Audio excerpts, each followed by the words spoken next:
Alright, welcome back to our tour of Norath. As promised, we're doing greater... Oh, I've got unread mail. Did I have unread mail yesterday? I don't remember. No, I didn't. Oh god, what is this? Another stupid... Oh yeah, we'll do this later. I hate those polls. Okay, anyways, we're doing, what are we doing? Greater Faydark. There's Kelvin, right where we left off. Okay, so... Once again, I have sneezed markers all over my map. Yeah, beautiful. Anyhow, not a lot to say about the area itself. This is pretty much what the zone looks like. Well, less mountains the deeper you are, but yeah. So over here, by the butcher block entrance, exit, whatever you want to call it, we got this lovely little grove. It's all corrupted, thanks to the efforts of the Crushbone orcs, who are, as always, complete and utter assholes to their neighbors. So yeah, we've got all sorts of wonderful things. The bears are angry, the spiders are angry, the treants are angry, although there are a couple treants who are fighting back against the corruption. And look, there's the orcs themselves. Let's fly over this way, and we'll find some more orcs. In fact, a big camp of them. Here they are. Crushbone orcs. All over the place. Doing their thing. What is their thing, you ask? Just being dicks, generally. Alright, now, this camp is kind of nice because we got things like these strong boxes. They're important for, well, let's just call them quests.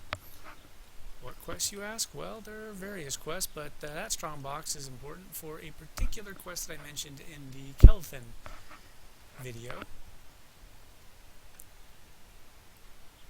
Let's see. Which ones are the ones that have the... I think it's the invaders. Yeah, I think it's the invaders. There's a gong here that you need to ring, but you need to get some... can't remember what they are, some drops. They're automatic updates from the invaders. Smack! You received a quest update. You didn't receive a quest update, etc., etc. Anyways, yeah, this camp's kind of important for that. You're going to spend a few minutes over here beating up orcs, digging through their stuff, looking for things that may or may not belong to them. Things that the dwarves may or may not want them to have. Is that suitably cryptic? Okay, so anyways, go down that little empty trunk bridge thing, and you come down here. More orcs. Gonna run into some more critters. Oh look, the bixies. I mentioned that the orcs are killing all the bixies, which, in my opinion, is just stupid. I mean, sure, kill off all the bees, and where are you gonna get your honey from, huh? Or do orcs not like honey? Because if orcs don't like honey, then I'm just gonna have to, like, make a new character and destroy them all. It'll be my own personal avatar, because I love honey. If you don't love honey, I don't love you. This is the Druid Ring. There's some quests over here too. You know what? I don't think I've ever done them. Or maybe I did. I know there used to be like 1 or 2 quests in the area. And I think one of them was added later, and that one I've never done, but one of them was not. But yeah, it's the... right there. Should probably zoom it out just a smidge. There we go. Druid Ring right there. And that elevator that I took was over here. Or I should say the elevator I took in the previous video is over here. Right there. Now we're going to go over to the little memorial thing. You have to make an offering to the memorial for a particular quest from Kelvin, so since it's by Tunare's sapling, I'll point it out. It's right over here, that little stone there. You gotta pour some ale on it. Yeah. Get the fish drunk. Alright, so we are headed over towards the sapling spur outpost. Remember that one? It's right over there. Look for the acorns. And we're gonna go this way towards Crushbone. Why are we going towards Crushbone? Because, well, the orcs are pretty much the major faction in here, besides, you know, Kelvin itself. Crushbone's moving out. This area used to not have Crushbone orcs. But with the update of the trees being on. Well, actually, you can't really see the trees being on fire from here, but take my word for it. The trees are on fire because the orcs are lighting them on fire and pushing against Kelthin. History repeats and all that. So they've been moving out. But for some strange reason, see, there was a camp over in this area. And that was the let's move against Crushbone camp. I don't really understand Sony's logic. It was Sony at the time, not Daybreak, but regardless. If I were the Crushbone orcs and I were making a move on Kelthin, one of the last things that would cross my mind is to just completely bypass one of their forward camps and leave them behind my supply lines. Sony, do you strategy and tactics much? Because I don't think you do. Yeah, this camp used to be right over there. But it instead moved up the road while the orcs moved right past them and didn't give a damn about them. Remember I mentioned the horses? Here they are. Here, let me show you the horse map. Greetings. Greetings. Crushbone, New Tunare, Steamfont, Loping, Lesser, Butcherblock, Kelthin. The Kelthin one's right by the elevators. Like, here's the Druid Ring over here, the elevator's over here, and there's Kelthin. Yay. Anyhow, moving further in, we're going to run right up to the gates of Crushbone. This right here is what I call the pre-Crushbone area. This is the staging area mainly. Again, that heritage quest, you're going to be looking for stuff like this. It's empty, which means there must have been players running through here later. Or not later, earlier. Where did later come from? I don't know. Here's one. Expedition Planner. Where's the weaponsmith? That's probably the leader over there. No, he's not there. Someone must have killed him. Trainer, weaponsmith, alright, and the chef should... Is he here? Yeah, there he is. Chef, okay, cool. There's another one that usually spawns right here, so you'll have to clear these guys out a bunch if you're trying to get them right this moment. But anyways, look inside the camp, not camp, what are those? Not really tents. I guess they're kind of it's the orc version of a tent, let's just go with that. Look inside the tents because you might find some more stuff that the dwarves might want you to find for them, maybe. And while you're out here, the camp is, the forward camp, I mean, it's going to be sending you to kick the crap out of these centurions and demoralize the Crushbone army, and you're also going to be wanting to hunt down some herbalists and find out what they've got in their pouches, maybe kill their lead herbalist because they're doing corruptive stuff to nature and they don't like that. And eventually they're going to send you in here. It's a cave. We're going in here. It's a cave here. But it's not so much a cave as it is a tunnel, because it has an exit on the other side. I guess that's what a tunnel is. It's a cave with two exits. Or maybe a cave is a tunnel with one exit. Huh. Something to ponder while we run through this mysterious structure. But, behold, another forward camp. These guys want you to do stuff. Now, this is the Liberation Squad. They're actively working against Crushbone to help the unfortunate slaves that are toiling within, or without, because they're not actually inside the castle. Anyways, this is Clan Crushbone. That's their castle over there. Here's some of their outbuildings. Lots of Crushbones. Yep. If you go down in this moat here, you'll find some slimy stuff. Like those. Remember those from Stormhold? Yeah. Speaking of Stormhold, Crushbone is basically the Greater Faydark Stormhold. Crushbone. It's a clan of orcs. This is their stronghold, and yet it is not ruled by the orcs. How's that for a mystery? We will explore that later, but not all the orcs are total assholes. That guy is. This guy's not. He wants some help.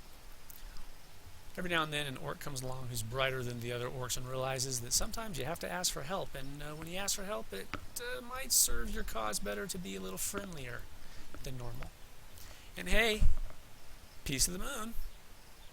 Check it out. I like the texture on it. Or not the texture, the color. It's kind of cool. It's kind of neat.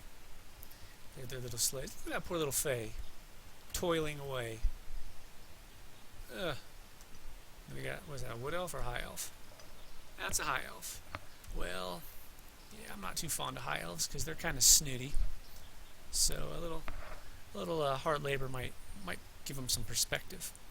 Now, there's not much left over on this side. Some more of these little tent things. And these 3 caves, which lead into the, I guess they're mines. In one of these caves, actually they're all kind of connected, but one path is a little more straightforward than the others. There's a orc who is being punished, and he may or may not help you get him some revenge against those who punished him. I just can't remember which entrance is the straightforward one. I think it's the one on the far right if you're facing the mountain, but I'm not going to swear to it. But yeah, he's in there pretty deep. But yeah, this is Crushbone Keep. Now there is a second entrance up on top, and it's a higher leveled entrance. Just thought I'd mention that because it's important later on. And when I say higher level, it's like level 50 or 60, probably 60. Hey, what's this? Lots of collectibles out here in Faydark. Now one thing that is a pain in the ass is that the rare ones are actually each a part of 2 collections. So it's not enough that you have to find a rare one, but you have to find each rare one twice. Because there's also an expert collection. The expert collection gives you an item that, when worn, allows you to see the blue shinies, which are those special expert collections. Or not expert, well, I guess they kind of, well, let's call them elite collections. But you need to get all the rare ones from all the different zones and turn it in to get said item. It's kind of a pain in the ass. Fat Grub, that's one of the rare ones. Inside Crushbone, they've got their own collections too, and of course they have the rare ones as well, like the badge of the is it the Oracle? I think it's the Oracle, or maybe it's the insignia of the Oracle and the badge of the Elite Guard or the Emperor's Guard or something like that. Kind of a pain in the ass to find because, well, yeah, they're rare. That's why they're called rare. Speaking of rare, let's have some more of this delicious tea. This time we're going to use the horse. Well, no, we don't need to use the horse. We'll just fly over to the new Tunare entrance. Now, I've mentioned before that there's some contradiction in the lore, and yes, I actually just before I started filming this encountered another situation of the lore directly contradicting itself. In this case, the source is the same person, Valen. He was their lore master. Someone was asking, this was before the Echoes of Faydark expansion launched, they were asking about Felwith because Felwith mysteriously wasn't mentioned in any of the write-ups talking about the upcoming features and whatnot. And since Felwith was a major city in EverQuest 1 apparently, people were understandably concerned. What's going on with Felwith here? Well, again, the lore directly what happened here? Okay, here's a quest where a person directly asks for your help as you approach rather than waiting for you to hail them. I'm not going to do it though because I don't want to. Oh, by the way, that's the wizard spire over there. Those big spires, see them? Yeah, that's the wizard spire. It's over by the Steam Font entrance. But we're going to the new Tunare entrance. Anyhow, as I was saying, I'm not going to go into all the details because that would be kind of silly considering they're like contradictory. But the main point is that there was a war, isn't there always? And I mentioned that Neriak was involved, and I was looking that up. I wanted to find some more concrete details as to what role Neriak had. Okay, Neriak marched on Felwith. The Dragoons attacked Felwith. Now, according to the original lore, the king of Felwith was killed by an assassin's blade before the war, or before the siege. That's where Emerald came from. Emerald Lake. Okay, anyways, before the siege, they sent an assassin who successfully killed the king. I can't remember his name, something Thex. Again, confusion because the Thexians are from Neriak, but there's also the Thex line in Felwith, which is the Hyle, so I'm not quite sure what's going on there. I've never bothered to look it up. For all I know, that's just maybe Thex was a common name of royal houses. Maybe the royal house split. Don't know. But, as I was saying, an assassin's blade successfully felled the king of Felwith, and then the Dragoons marched. Okay, except the problem is Valen answered the question on the forums and said that the dragoons successfully reached the city gates and laid siege to it, and they were too numerous and Felwith fell. They moved in, killed the defenders, and made it all the way to the palace and killed the king. That is directly contradictory to him being felled by an assassin's blade before they even left. So, and this again is the same person. That's how contradictory Sony can get. Is maybe they retconned it. I'm not a big fan of retconning because I find it lazy. I mean, sometimes you have to retcon. I'm not saying don't retcon. I'm just saying think your stories through first. Don't just throw something together real fast. Be like, hee. Oh, you know what? I'll just completely change it later. You know, like Yoda, the Jedi Master who instructed me. But actually, Yoda wasn't the Jedi Master who instructed me because it was fucking Qui-Gon, the Jedi Master who I traveled all around the galaxy with through the majority of my formative years. How could he have forgotten that detail but yet remembered Yoda? Little odd. That's a huge retcon, and that again, that's just lazy. But personally, I think Lucas is a pathological liar, but that's something that we're not going to get into. Anyways, going up north up here, or not north, what is this, southwest? Southeast. Whatever. Go in this direction, Emerald Lake. You're going to find a whole bunch of elemental dudes. And these guys are all over the place. Crumble, hey, I haven't seen you this far. Wait. Am I thinking of the other one? I think I'm thinking of the other one. There's another one up here, isn't there? Maybe there isn't. Or maybe they've changed things. I could have swore there was a named one of these guys over here somewhere. Yeah, there he is. The Quarry, that's who I was thinking of.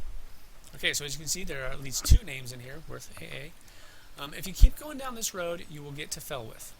We're not going to go there right now. Just showing you what you'll notice that the levels are getting higher and higher. But this is kind of misleading because Felwith, again, is a high-level zone. Don't go in there at level 20. You won't like what happens. I will tell you what happened to Felwith, and we're not going to ask Valen. We're not going to ask any lore sources because we don't need to. We can just go there and look. Felwith did indeed fall, but not to the Dark Elves, not to an Assassin's Blade, not to... Well, they fell to a pestilence of sorts. They fell to bigotry and xenophobia.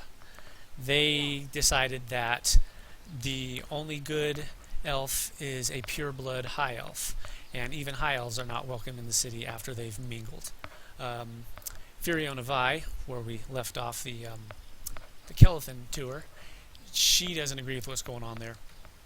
She could be the queen of Felwith, but she chose to leave because they are not following the will of Tunare. They say they're following the will of Tunare, but they're not. Because Tunare sent a dream message to her children and told them, before the Shattering, to take refuge in the cities or in the city of man, which in this case referred to Kinos. Here we are.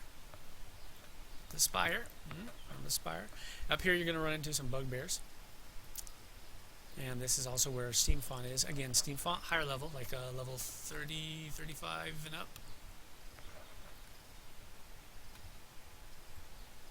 Kobolds and Grom. This used to be an encampment, a little, one of those base camps, but the Kobolds moved in from Steam Font, and they had to leave in a hurry, but not all of them were fortunate.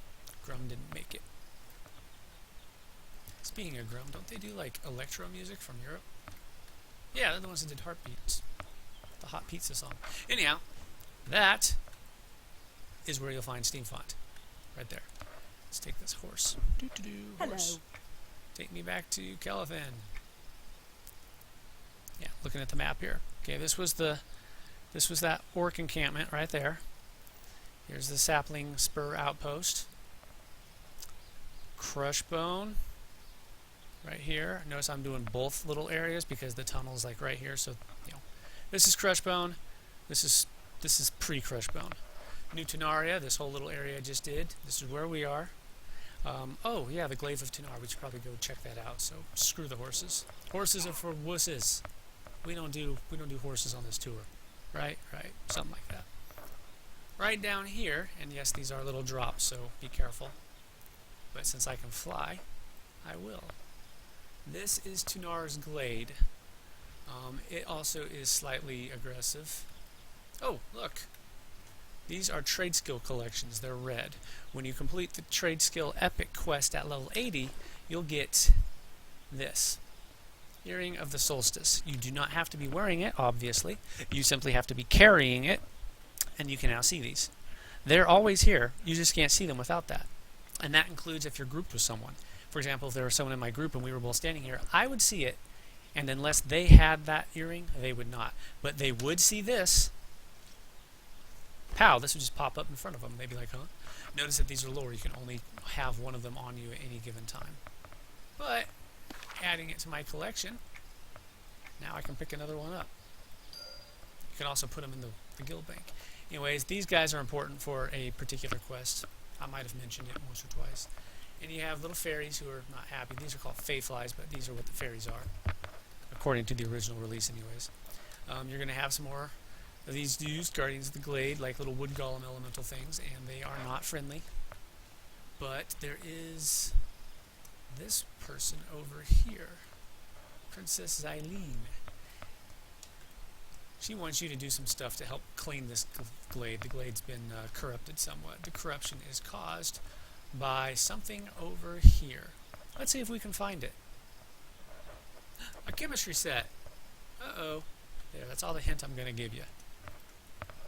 Don't want to just, spoil everything for you, because then you might decide that there's no point in doing the quest, and then you're going to be one of those people that gets to the end of the game and goes, there's nothing to do, there's no content, and I'm just going to have to materialize in front of you and slap you across the face with a kobold. I can do that, I have powers. Anyhow, spiders, bears. See that little thing there? That's actually a little log bridge going across this stream. This is where that camp moved to, including Nympha Haora. Let's hail her. She doesn't talk. Huh. Normally she talks. Maybe she's not the one I'm thinking of. Anyways, like any good outpost, it's got a banker. There's a mender. Of course, it has quests. Someone you can sell your junk to. Yeah. By the way, if you do this guy's quests, you get one of these as a little cosmetic pet to follow you around. It's a gnomish tinkered pixie. Gnomes love to make tinkered versions of stuff. Grombu! Yeah, he's worth AA. Not much to say about him, he's just a big bear, worth AA. And if you follow this river, by the way, this river goes all the way back towards where we went to the new Tunare area. There's a waterfall there, and you can climb up there. But if you follow it down here, you might find someone to talk to. The Mushroom King! He has something that he wants you to do. Not going to tell you, though, because that would ruin it. But yeah, this comes out at Tunare Sapling. This is the pond. Now, strangely enough, you should be seeing some flames shooting up on this thing, but they're not. It could be because I haven't done the quest, or maybe I've already done the quest. I'm not sure. Hard to keep track when you've got a gajillion characters. That said, okay, now that is the druid ring over there. The mouse. Here's the horse, which is just down the road, and of course there is the acorn elevator dropping down conveniently. There are some Bixies still hanging out over here, including a named one who I don't see, or wait. No, I don't see her. She spawns somewhere over in here, but you have to keep killing these things to get her to spawn. I honestly can't remember what she drops. Nothing exciting. Oh, wait, I think she drops the Blade of the Bixies. No, you get that somewhere else, never mind. Blade of the Bixies comes from somewhere else. That's a much higher level weapon. It's a katana, if I remember correctly. Anyways, as you can see, the Crushbone, they're spreading out. They're doing stuff because they're attacking the foundation of the city, which is what happened in the War of Faydark. Crushbone did the same thing. Neriak was going to help them, but they basically left Felwith, or no, they left Kelethin to the orcs and focused on Felwith, which isn't quite the dick move that you might think, because that cuts off some of their relief army. Because at the time, Felwith was not a xenophobic asshole city, and they would have marched to the aid of their allies, but they didn't, because Dragoons were fighting them. Lots and lots of lives were lost. The forest burned. Mass exodus from the city to Kinos. That's the main reason why so many of Kellethin are so hostile to outsiders. They remember the hopelessness of the situation and how they, well, they didn't have much relief. Except they did have relief. There was relief. In fact, the brownies from Lesser Faydark marched and broke the siege. And think about it. Big bad orcs got their asses kicked by like little 6-inch tall people. Yeah. Take that, Goliath. We can have an army of Davids now. Alright, so you see these little guys, Forgotten Residents? Yeah, Loping Plains. Guess what's in Loping Plains? Lots of undead. Loping Plains is the Castlevania area of EQ2. I kind of like it. It's pretty cool. But I will say it's a terrible place to have a curse. That's all I'm going to say about that. Oh, look, orcs forming more camps, pissing off the forest. The forest will help you fight them back. Believe me, the forest does not take kindly to orcs being assholes, and you will have trees showing up to help you. Ah, there's a tree that's on fire. Whoosh. Whoosh. Yeah. Bad times in Greater Faydark. But unfortunately, this update, where things got a little more hectic, was several years ago, and they haven't really progressed past that, so it's like, yeah, this is the greatest stalemate in the history of warfare, I guess. Imagine if World War I were still going on right now. That's where we'd be. Lesser Faydark. This is where the brownies came from. This Faydark is like this place, but only much, much, much, much more primal. And if we run up this path, we are going to come back to the little memorial. Big Crushbones everywhere. These defenders, don't fuck with Kellethin people. These defenders don't take crap off these orcs. They just drop them one shot at them. Yeah. They got the little sparkly bows. It's also where you can find the rain collar. Awesome, awesome bow. Well, it used to be an awesome bow, now it's not so awesome, but yeah, here we are. But anyhow, finishing this up, let's go talk to, or not talk to her, but let's go stand over here by Furiona. So yeah, she is one of the pure-blooded high elves, but she don't hold with the bullshit. And Felwith is not all hunky-dory, happy if you're a pure-blooded high elf anyways, but we'll talk about that when we're actually doing the Felwith tour. So, yeah, so a quick recap of the history. So what we have was 2 armies marching on 2 cities. Neriak, which doesn't like Felwith, went straight for their throats. Crushbone, which doesn't like Kellethin, went straight for their roots. Yeah, big fight. Big fight. Lives lost. Tunare spoke in the dreams of her chosen people. Go to this, take refuge in the city of Man, Kinos. All right. A lot of them packed up and left, but a lot of them wouldn't, including some of the Wood Elves. Some of the Wood Elves stayed behind too to defend the city because, hey, Kellethin burned and was presumed lost. Shattering, we lost contact with Fadeware, so everyone just assumed that since the situation was so dire, the city was lost. But we found out that no, the city rebuilt itself. And Queen Amri is opening the borders with, because she knows they need allies. And once again, Amri, Emerald. I thought her name was a derivative of Emerald, but I was actually thinking of the Emerald Lake. I don't know why I was thinking that her name had anything to do with that. So that's why I said, that's what Emerald was. So let's go pay our respects, and yeah. Oh, she's moving again. I don't know if you saw it, but in my Kellethin video I mentioned that evil characters need to worry about visiting the princess because of that. But she wasn't moving. Well, yeah, she patrols. She patrols. And she goes all the way around here. I guess I didn't wait long enough yesterday, or maybe she just had bugged out on her pathfinding, but she was just standing there staring off into the distance. So yeah, be careful if you're an evil character because yeah, she will kick you in the face, and it does hurt. They may have small feet, but they're still pretty solid. Although, actually, I just want to point something out about the Fae. Notice that she is not actually standing on the ground. Neither is she, and yet when you go into combat mode, you get knocked down and you're able to easily get back up. I have to question that. How can the Fae use their feet in any way if they're always hovering? The muscles in their feet would have completely atrophied. I think if you knock a Fae down, she's probably going to stay down. Or he. But since there are 2 she's right here, yeah. Queen Amri. She doesn't really seem all that dressed up, though. She looks to be a little more, I don't know, what's the word I'm looking for? Decorative than the queen. So either the queen just doesn't care for fripperies, or she has a really poor wardrobe. Whatever the case, they're awesome. But yeah, look at them. They hover all the time. I wonder how that works. But whatever. Norath is a magical place. You can explain a lot just by saying that. So, I'm Angry Ice Cube. Thanks for watching. And next time, not really sure what we're going to do. We have a lot of options at this point. I mean, there is Steam Font. There's Lesser Fey. There's Butcher Block. There's Crushbone itself. And the Loping Flames. Fell with itself. A lot of places we can go. There's a lot to see in Norath, honestly. Might want to talk a little bit about the gods, actually, just because, well, I haven't yet. I've kind of mentioned a few here and there. I was actually hoping when I logged in it would flash up the screen that it showed in the last video where it had those 4 individuals standing there. Those are actually avatars. The gods came back when this expansion launched, or rather they started to come back when this expansion launched. But I'll talk more about that when I'm actually talking about the gods. So thanks for watching, and I'll talk to you later. Peace out.